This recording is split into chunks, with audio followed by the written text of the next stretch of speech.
Hevalê nêja aniha ez dixwazim ji were behsa çîrokekî bikim ku ev çîrok derbarê lawkekî me xwendekarî beşa felsefeyê ye. Berî pênc bi qasî 10 salan hevalekî min behsa vê çîrokê kiribû ji min re û min jî nivîsand û berhev kir. Aniha jî dixwazim ku ji were vê çîrokî bixwînim. Navê çîroka me çîroka lawkê xwendekarî beşa felsefeyê ye. Ciwanekî me dibêjin ku zanîngehê qezanc dike beşa felsefeyê. Sala xwe ya ewlî bi serfirazî temam dike û ji bo tatîla xwe bi kelecan ve digere gundê xwe. Bi hatina ciwanê me maliyê nûyî tev de keyfxweş dibin û li dor lawik dicivin. Diye lawik radibe hêkerûnê çê dike, savareka xweşik û li gel pîvazên şîn tîne datîne ber lawikê xwe û bi hev re dest bi xwarinê dikin.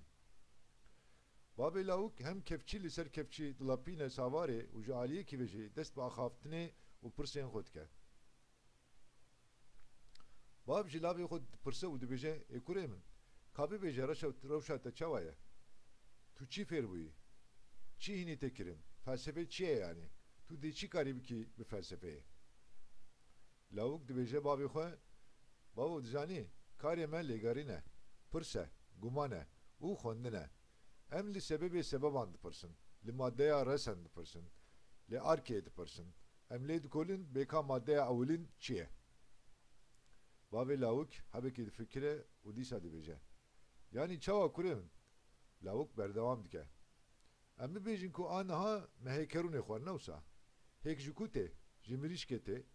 Mirîşk li ku digere? Hetê warê li ser goyan digere. Di nav zibil û rîxê de ye mane.